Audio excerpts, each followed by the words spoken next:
Everyone in the military has heard that kind of humiliation. A man in uniform using his power, his rank, his physical superiority as a weapon. San Diego, 1970. Bruce Lee was called an Asian dancer in front of 200 Marine soldiers, dismissively, mockingly, in a military barracks, in front of commanding officers. That moment, that silence, the expression in Bruce's eyes, and the 9 seconds that followed became etched in that base's history. Because 9 seconds later, the strongest soldier was lying on the floor, and Bruce, he hadn't moved at all. San Diego, California, June 1970. 9 in the morning, Marine Corps Recruit Depot, Marine Training Base, 150 acres of military facility on the Pacific Ocean coast, barracks, training grounds, firing ranges, everything in order, everything disciplined, everything hierarchical. This morning is a special day, self-defense seminar. Marine Command has invited a special instructor to develop hand-to-hand combat techniques for all force members. But this isn't an ordinary soldier, a civilian, a martial artist from Hong Kong. His name is Bruce Lee. Most commanders haven't heard this name. A few young soldiers recognize him from the Green Hornet series, the Kato character. But for most, he's just a civilian, a small Asian man. The invitation came through official channels. A colonel from Pacific Fleet Command saw Bruce Lee at a demonstration in Los Angeles, was impressed by his speed, technique, philosophy, thought these techniques could benefit soldiers, especially in close combat, unarmed fighting, made an offer to Bruce. Bruce accepted, free of charge, just to teach, to share knowledge. 9:15.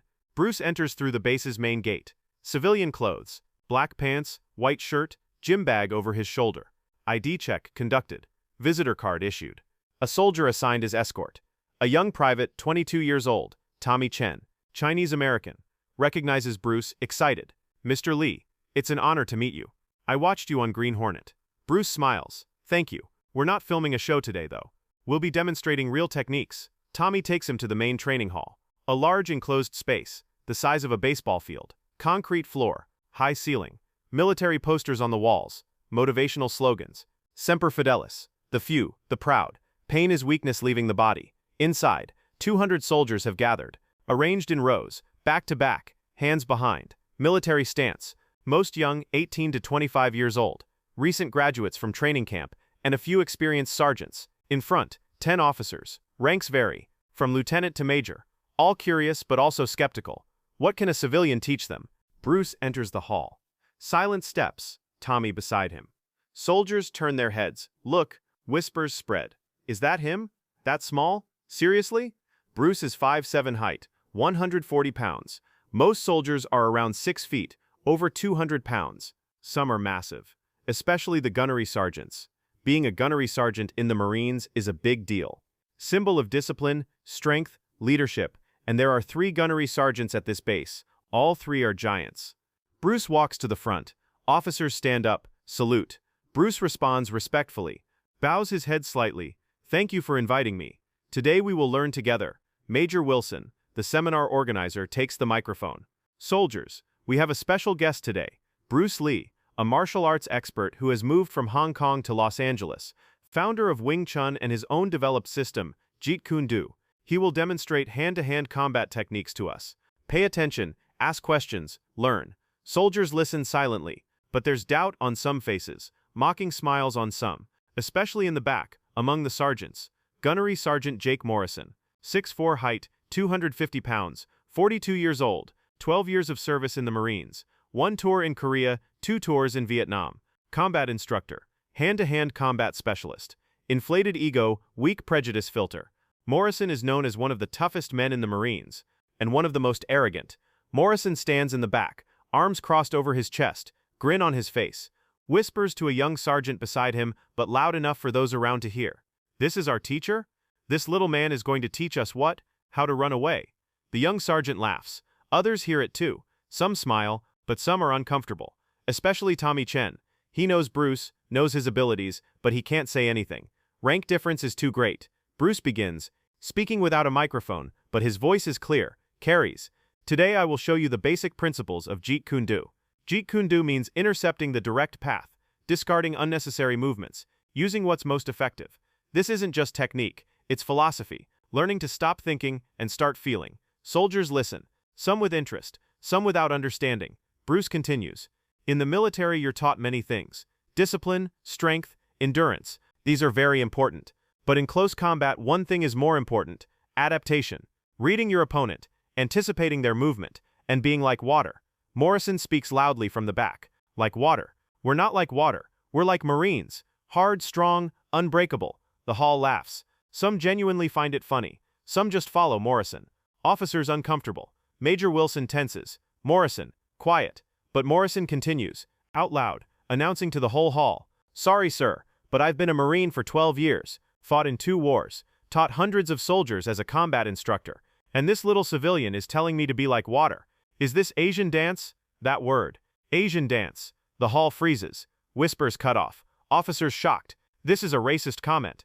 Clearly, unacceptable. Major Wilson stands up. "Morrison, apologize immediately." But Bruce raises his hand. Calm. Gentle. "No problem, Major. Sergeant Morrison's doubts are understandable. Perhaps I need to demonstrate. If words aren't enough, let actions speak." Morrison grins. "You want to demonstrate? Okay, come here. Show me your Asian dance." But what Morrison didn't know was this. Bruce Lee wasn't just a teacher.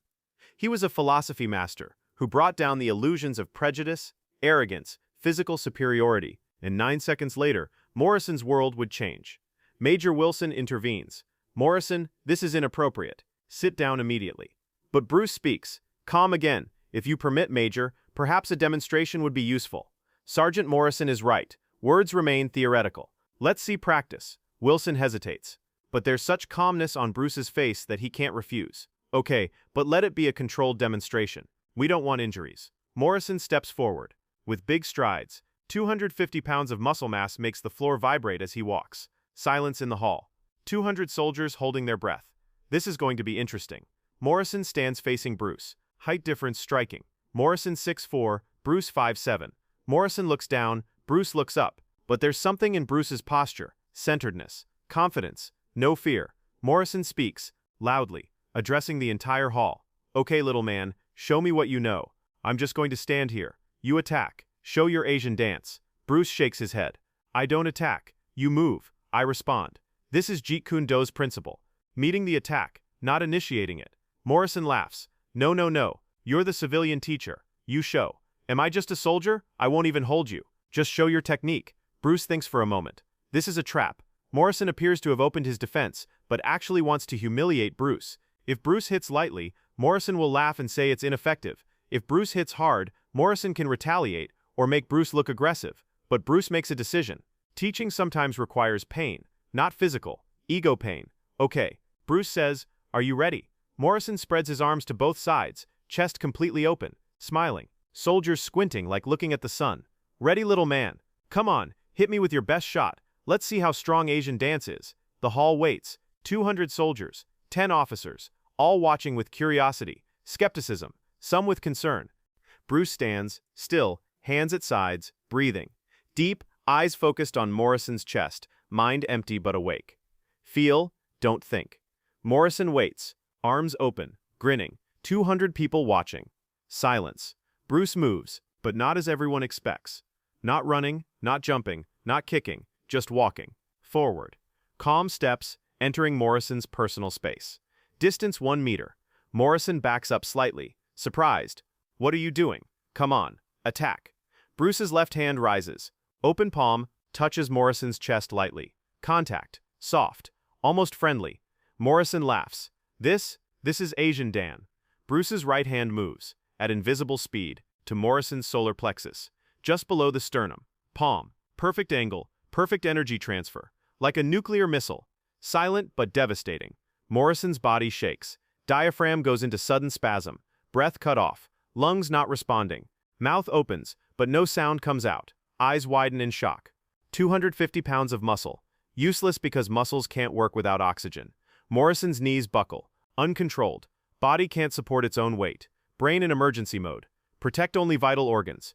Legs secondary priority. Morrison falls to the ground. Collapses. Onto the concrete floor. Thud echoes. Hands go to his chest. Mouth open. Trying to get air, but diaphragm not yet responding. Morrison on the ground. Lying on his side. Face red, then purple. Eyes looking at the ceiling. In shock. Bruce standing. Hands at sides. Breathing regular. No expression on face. Just waiting. Waiting for Morrison to breathe. 9 seconds. Just 9 seconds. The hall is frozen. 200 soldiers, 10 officers, none moving, none speaking, trying to understand what happened. Morrison was standing, laughing, challenging, now on the ground, breathless, motionless. 9 seconds, just 9 seconds. 2 young privates run, to Morrison. Sergeant, Sergeant, are you okay? Drop to their knees. Grab Morrison's shoulder. Morrison's lips moving, air not coming, panic starting. Major Wilson runs. Morrison, Morrison, voice tense, call the doctor. Bruce approaches, calm, touches Wilson. No panic, Major. Diaphragm spasm, will fix in 30 seconds. No serious damage. Wilson turns to look at Bruce. In shock, but also impressed. What did you do? Solar plexus, nerve center, temporarily cut diaphragm control. He can't breathe but his heart is working. Brain is working. He just needs to wait. 15 seconds pass. Morrison's breath starts to return. Shallow but coming. Deep breath, then coughing. Strong cough. Hands on the floor, trying to push himself up. Bruce extends his hand. To Morrison. To help. Morrison looks, his eyes different. Arrogance gone. Now there's shock. And something else. Respect. For the first time, Morrison slowly takes Bruce's hand. Bruce pulls him up. Morrison stands, trembling, legs weak, still recovering, but standing. The hall still silent, but now a different silence. The first silence was shock. Now it's reverence. No one knew that Bruce hadn't just delivered a physical blow. He had questioned everything Morrison learned in 12 years of military career in 9 seconds. And for the first time, Morrison felt that his own power wasn't enough. Morrison speaks, struggling, voice hoarse. You, how? Bruce responds. Teacher mode, calm but clear. Solar plexus is a nerve center, controls the diaphragm. Diaphragm controls breath. Breath controls life. I didn't attack you, Sergeant. I touched the most vital point of your body, and your body shut everything down to protect itself. Morrison listens, still in shock, swallows. I didn't feel anything, didn't see it coming, because you were expecting force, punch, kick, attack. But I did something different. I read your openness, and touched the most effective point. Least force, maximum effect. Morrison nods, slowly. You are truly a master, Bruce humble. I'm just a teacher, and you're a strong soldier. But strength isn't always the answer. Sometimes knowledge is more effective than strength. Major Wilson approaches, voice softened. Mr. Lee, this was incredible. I've been in the military for 30 years. Never seen anything like this. Bruce turns to Wilson. Thank you, Major. But this wasn't for show. This was for a lesson. For Sergeant Morrison, and all the soldiers. True strength isn't arrogance. True strength is understanding. Wilson nods. I understand. And thank you very much. Would you like to continue? The soldiers are ready to learn. Bruce smiles. Of course. Now let's begin the real training. The next 3 hours, Bruce teaches 200 soldiers. But not just technique. Teaching philosophy. Teaching mind control. Teaching body awareness. Pairing soldiers 2 by 2. Making them work with each other. Demonstrating being big isn't always an advantage. Being agile is more important. Thinking fast is more important. Morrison, sitting in the front row, watching quietly. Arrogance gone. Now a careful student, recording every movement, listening to every word. At one point, Bruce calls Morrison forward. Sergeant, please come, help me. Morrison hesitates, but stands up, comes forward. Bruce shows him a simple Wing Chun technique, sticking hands. 2 people touch hands, feeling movements, anticipating. At first, Morrison can't do it. Too hard, too strong. Bruce corrects. Relax, Sergeant. Don't use force. Just feel. Read your opponent's energy. Morrison tries. Again. Slowly understands. A light comes on in his eyes. This makes sense. I was always using force, but this is different. Bruce smiles. Yes, this is being like water. Water isn't strong, but it erodes rock. Over time, with patience. Morrison nods. I understand. I apologize for what I said this morning. I was wrong. Bruce puts his hand on Morrison's shoulder. Apology accepted, Sergeant. And thank you. Because of your challenge, all the soldiers learned better. Sometimes the best lessons come from difficulties. And that afternoon at San Diego Marine Corps Base, something happened that isn't written in military records. The toughest sergeant became the most humble student. And Bruce Lee didn't just teach technique, he taught life philosophy. Be like water. Be fluid. Adapt, and you win. 3 in the afternoon, training ends. Bruce thanks the soldiers. You were great students. I hope what you learned today helps you not just in fighting, but in life. Major Wilson steps forward. Soldiers, attention. The entire hall stands up. Tight stance. Soldiers, salute. 200 hands go to foreheads simultaneously. Military salute. To Bruce. Bruce surprised, moved, bows his head, deeply. Japanese-style respect bow. Thank you. This is a great honor for me. Morrison steps forward, holding something small. A Marine Corps badge. Red, gold, blue. Eagle, globe, anchor on it. Semper Fidelis, written. Mr. Lee. Morrison speaks. Voice serious. This is my first duty badge. I got it 12 years ago. Very valuable. But today you taught me something more valuable. Humility. I want to give you this badge. Bruce raises his hands. Sergeant, this is yours. You earned this. Yes, but you gave me something more valuable. Wisdom. Please accept. Bruce accepts, holds the badge in his palm. Thank you, Sergeant. I will always keep this. Morrison extends his hand. Military handshake. Firm, strong. Bruce reciprocates. 2 men, 1 soldier, 1 civilian. Shaking hands as equals. The hall starts applauding. 200 soldiers, 10 officers, all applauding. Because what they saw wasn't just a fighting demonstration. What they saw was a transformation. Arrogance, transforming into humility. Prejudice, transforming into respect. 6 in the evening. Bruce leaves the base. As he walks to the gate, Morrison and 5 soldiers come to see him off. Morrison speaks. Mr. Lee, can you come again? We want to learn more. Bruce smiles. Of course. I'm in Los Angeles. This is close. I can come monthly if command permits. Wilson joins them. We permit. In fact, we request. Today's training was incredible. Soldiers learned so much. Not just technique, mindset.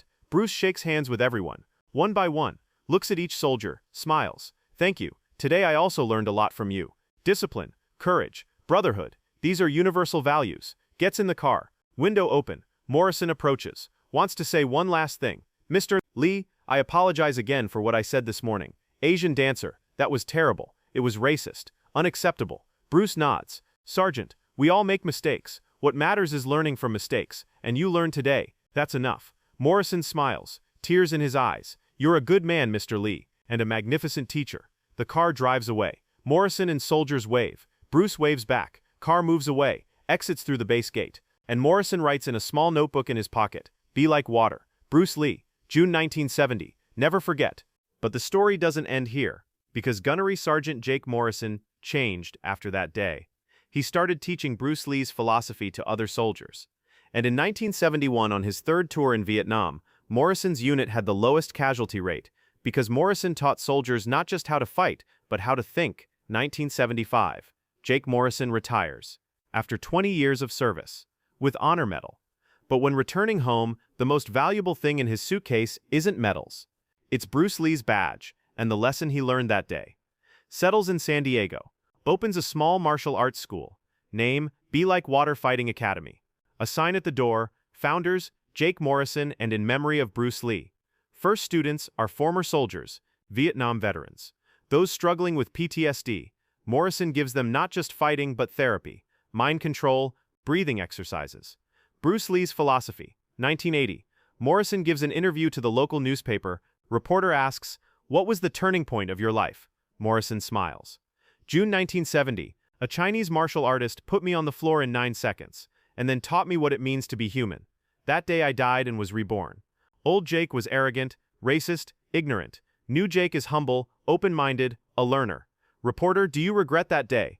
Morrison, regret? No. I'm grateful, because Bruce Lee taught me the greatest lesson. Power isn't physical, power is mental, and true victory is defeating yourself.